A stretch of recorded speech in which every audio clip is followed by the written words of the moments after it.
आप सबका हार्दिक स्वागत, हार्दिक अभिनंदन। Bless you, love you, thank you. आज अपन बात करेंगे 369 टेक्निक। इसको निकोला टेस्ला टेक्निक भी कहते हैं। वो महान व्यक्ति हुआ था, उसने इस टेक्निक का प्रयोग कर अपनी लाइफ में कई अवसरों को पैदा किया। तो ये 369 टेक्निक है क्या, वो मैं आपको समझाऊंगा। तो क्या होता है, ये स्क्वायर होता है, ये 360 डिग्री का होता है। इसमें क्या है, ये 360 डिग्री अपन ने यहां लिया, ये मान लो, ठीक है। अगर अपन इसका टोटल देखें, क्या आएगा, 9 आएगा। समझ में आ रहा है। अब अपन इसका आधा कर लें, 180, तब भी क्या आएगा, 9 आएगा। इसका भी तुम आधा कर लो,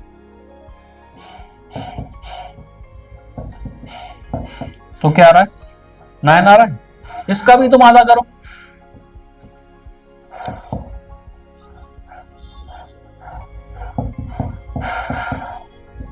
नाइन आ रहा है। और तुम इसका भी आधा कर लो, तब भी क्या आएगा। तुम कितना भी आधा कर लो, संख्या तुम्हारी 9 ही आएगी। इस सब का कारण क्या है कि 9 में कुछ तो है ऐसा। तो ये 9 यूनिवर्स का सीक्रेट कोड है, जो हर ताले को खोलता है। और निकोला टेस्ला को इस चीज का ज्ञान था, इसलिए उसने इस टेक्निक से बहुत कुछ कर लिया। दुनिया में मेहनत तो बहुत सारे लोग करते हैं ना, लेकिन सफल तो सब नहीं होते। मेहनत तो एक जो होता है गधा, ये भी मेहनत करता है कि नहीं करता। इसके मुकाबले कोई मेहनत करता है क्या, जो बताओ। गधे के मुकाबले कोई मेहनत करता है, बोझा उसके मुकाबले होता है कोई, लेकिन उसका जीवन कैसा है। और एक होता है शेर, ये कोई मेहनत करता है, कोई मेहनत नहीं करता, लेकिन जंगल पर राज करता है। जब खाना चाहिए तब उसको खाना मिलता है। तो कुछ ना कुछ तो शेर के पास ऐसा है जो इस गधे पे नहीं है। सही है गलत। शेर के पास जो टेक्निक है, इसके पास नहीं है। समझ पा रहे हो।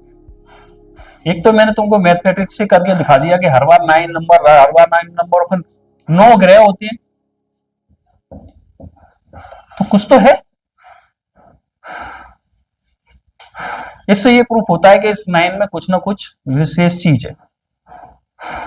तो करना क्या है अपन को, इस टेक्निक को अपन अगर यूज कर रहे हैं तो सुबह उठ के 3 बार, अच्छा 17 सेकंड का भी खेल है इसके अंदर। ये भी एक कोड है कि 17 सेकंड तक अपन किसी भी चीज पर अपनी ऊर्जा देंगे ना, तो वो चीज मैनिफेस्ट होना शुरू हो जाती है।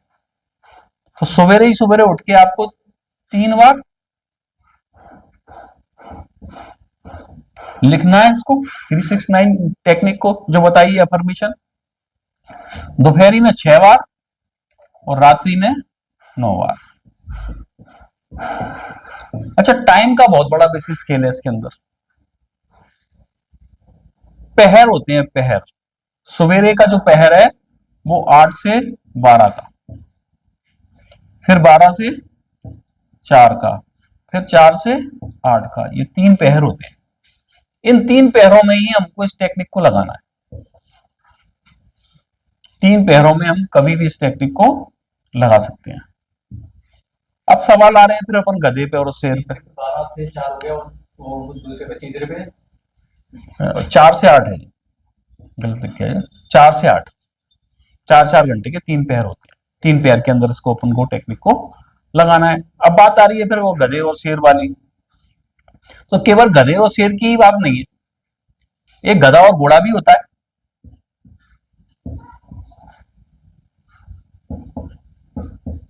होता है, लेकिन वैल्यू किसकी ज्यादा होती है, गधे की कि घोड़े की।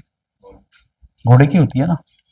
लेकिन सवाल ये है कि अगर, अच्छा गधे में और घोड़े में अगर रेस हो तो जीतेगा कौन, घोड़ा। लेकिन कोई आदमी अगर गधे को जिता दे तो फिर उसको क्या कहोगे, उसके पास कोई ना कोई टेक्निक है।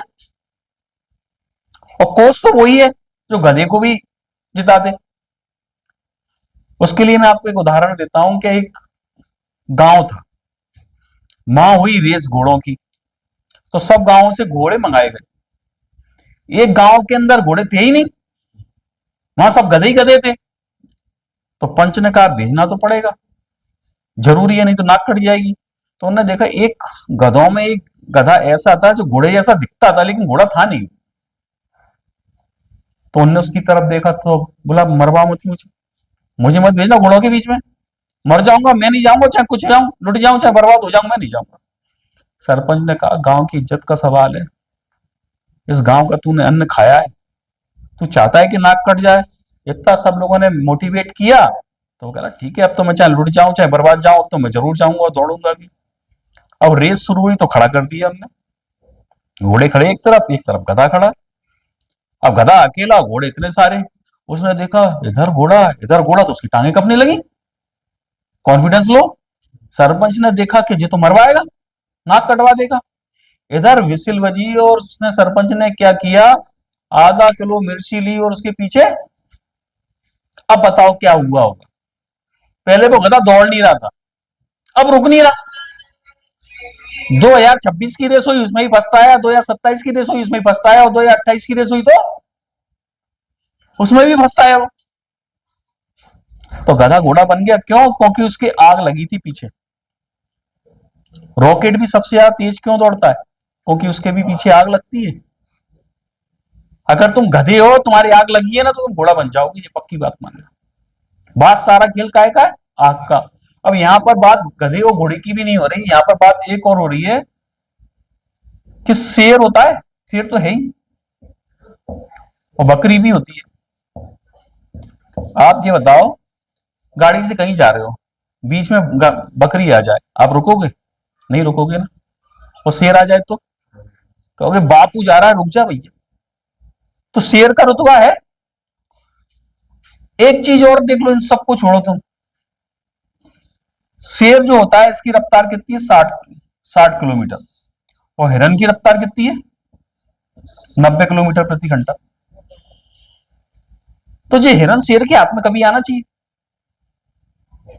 आप 90 किलोमीटर के हिसाब से दौड़ते हो और मैं दौड़ता हूं 60 के, तो मैं तुमको कोई पकड़ पाऊंगा? लेकिन वो फिर भी शिकार हो रहा है, इसका मतलब क्या है? कि कोई ना कोई सीक्रेट है। इनकी भी छोड़ो, किसी की एक रफ्तार भी नहीं होती, अजगर होता है, इसकी कोई रफ्तार होती है क्या? लेकिन वो फिर भी हिरन को खा जाता है, कैसे? तो ब्रह्मांड में कोई ना कोई सीक्रेट तो ऐसा है जो अजगर जानता है, हिरन नहीं जानता। ताकत से कोई संबंध नहीं है इसका। क्या जो शक्तिशाली, शक्तिशाली तो कौन है? शक्तिशाली तो हम इसको हिरन को मारेंगे, क्योंकि वो 90 किलोमीटर दूर से भाग रहा है, रेस में बचाना है, तो बचाने में शक्तिशाली तो वही है ना। ताकत में भले ही शेर बना रहे, लेकिन फिर भी हारा है। तो सीक्रेट का खेल है। इसी प्रकार से दुनिया के अंदर भी केवल 5% जो लोग हैं ना, वो सफल हैं, और 95% लोग असफल हैं। तो अपन ईश्वर को दोष देते हैं कि प्रभु तूने गरीब क्यों बनाया, यही तो कहते हैं ना अपन। प्रभु का इसमें कोई रोल ही नहीं है। मनोविज्ञान इस बात को कहता है कि पूरी दुनिया की दौलत इकट्ठी करो और समय बराबर बराबर बांट दो, 3 साल के अंदर, ज्यादा नहीं, 3 साल में वो वहीं आ जाएगी जहां से वो चली। तो फिर दोष किसका हुआ? दोष तो फिर व्यक्ति का हुआ ना, किस्मत का कहां हुआ? और कई प्रयोग हो चुके हैं इस चीज पे, और बिल्कुल 100% ये चीज प्रूफ है।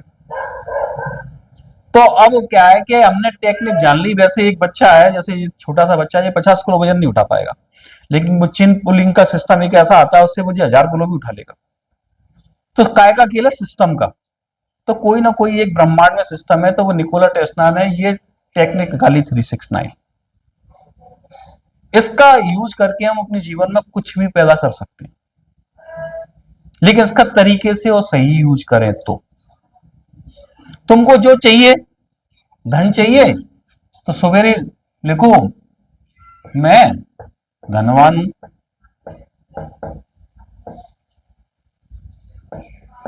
3 बार लिखो। संबंध अच्छे चाहिए तो लिखो मेरे मधुर संबंध है।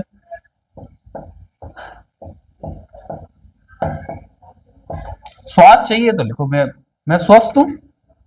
सवेरे 3 बार लिखो, दोपहर में 6 बार लिखो, रात को सोते समय 9 बार लिखो। जिसको वास्तव में लिखना पढ़ना नहीं आता है वो सुबह 3 बार बोले, शाम दोपहर में 6 बार बोले, रात को 9 बार बोले। अब इसमें हो क्या रहा है कि वैसे तो दिन भर हम सोचते हैं कि मेरे पास ये नहीं है, मेरे पास ये नहीं है, ये सोचते हैं। अब क्या हो गया, सुबह उठते ही कि हम, हमारे सबकॉन्शियस माइंड को क्या ऑर्डर जा रहा है कि मैं धनवान हूं। तो दोपहरी में भी धनवान सोच रहा है, रात को भी धनवान सोच रहा है। और सबकॉन्शियस माइंड के साथ एक ही बीमारी है, जो चीज आप उसको बार बार बार कहोगे तो वो झूठ को भी सच बना देगा। और वैसे भी कहते हैं एक झूठ 100 बार बोलो तो सच हो जाता है, नियम है ना। तो यहाँ अपन यही कर रहे हैं, 100 वका 1 लिखा।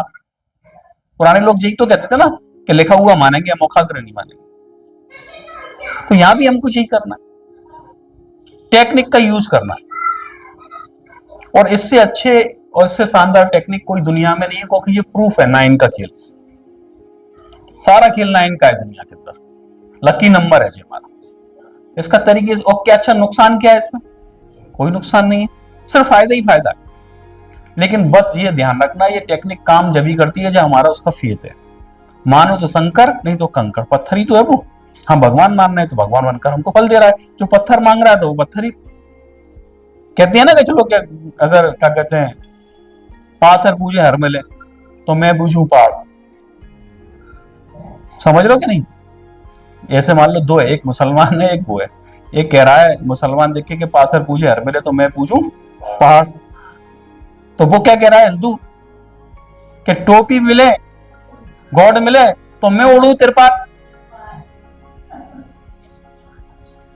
समझ रहे हो आप? तो सारा खेल फेथ का है। आप जो मानते हो वो आपकी लाइफ में होता है। अगर आप, मैंने आपको टेक्निक बता दी लेकिन आपका विश्वास नहीं है, बिना मन के आप कर रहे हो। हालांकि मनोविज्ञान एक बात कहता है कि जो काम आप बिना मन के करोगे ना, वो टाइम एक आएगा कि वो आपका मन हो जाएगा।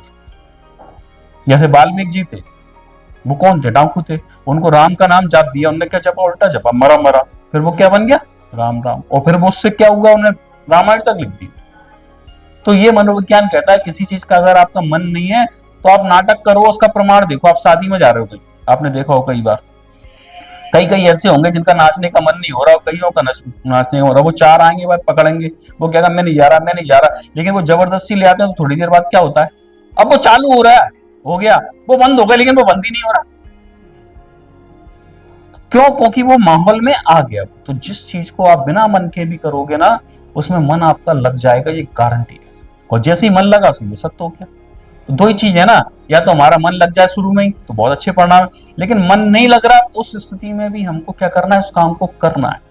करते करते वो बार बार सुन के सबकॉन्शियस माइंड हमको वैसा बना देगा। इसलिए तो बना ये 108 बार मंत्र जपो आप, क्योंकि बार बार जपोगे आपका जीवन बढ़िया हो जाएगा। यहाँ पर भी इस टेक्निक से है, अभ्यास करते हो। जड़ में दूसरा अलसी आवाज जाते हो, सल पे होते शाम। समझ में आई तो बोलो हाँ, पक्का। आज के लिए इतना ही बहुत।